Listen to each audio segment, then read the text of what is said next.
It's become almost fashionable to poke fun at extroverts and social butterflies, especially as the post-pandemic world settles into a quieter rhythm. Millennials, the first fully digital generation, are finding themselves in what some humorously call their garden granny era by their early 30s. But beneath the memes and sarcasm lies a truth we often overlook. Social interactions are far more essential than we care to admit. We're not just talking about the superficial benefits here. Genuine human connection is the lifeline that carries empathy and understanding into our lives. It's the emotional anchor when storms hit and the bridge to moments of shared joy. These connections remind us that we're not alone in the grand, messy adventure of existence. They're the laughter that echoes in our hearts and the comfort we seek in moments of doubt. When we allow ourselves to engage with others, we unlock a treasure trove of stories, lessons, and perspectives. People carry with them entire worlds of experiences, and hearing their tales can be both enlightening and grounding. Suddenly, our problems feel a little smaller, and our victories a little brighter. Listening to others reflect on their lives often provides the clarity we need to untangle our own.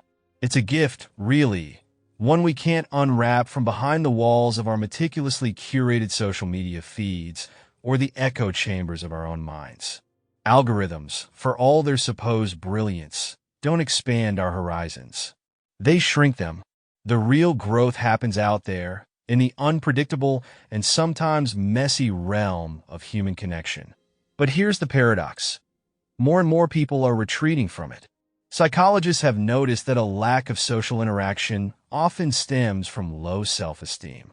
When we view ourselves through a distorted, negative lens, the prospect of engaging with others feels like a risk, one loaded with potential judgment, rejection, or disapproval.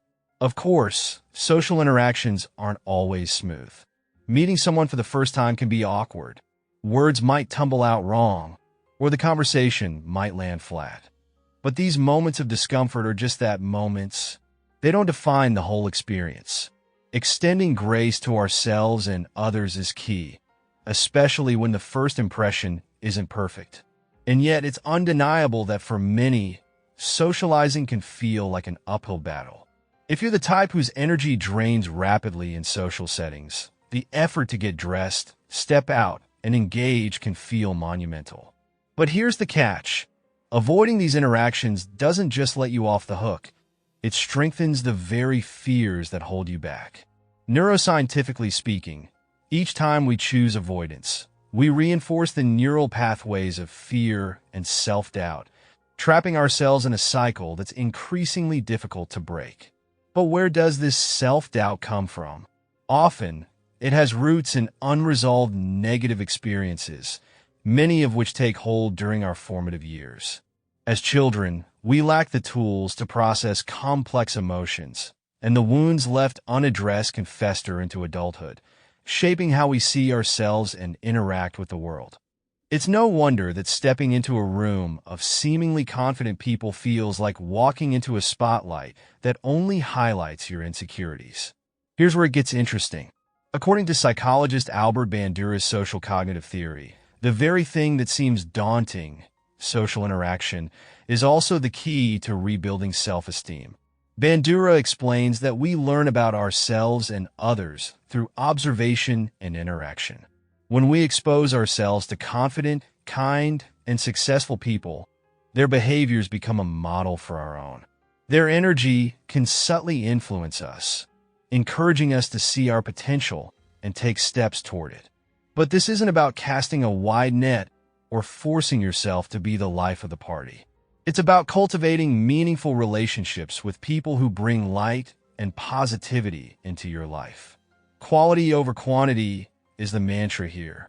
The more time you spend with uplifting individuals, the more likely you are to attract similar energy and, ultimately, reflect it back into the world. Observing someone confidently navigate a social situation, even from the sidelines, can shift something within us. It's not about immediate transformation, but gradual change. By stepping into environments where positive social dynamics thrive, you absorb the subtle lessons they offer, whether or not you actively participate. Of course, tackling low self-esteem requires introspection too.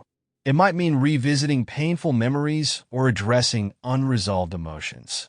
Whether through journaling, therapy, or simply reframing how you see the past, the act of confronting these shadows is what sets you free. The truth is, no one thrives in isolation. We're wired for connection.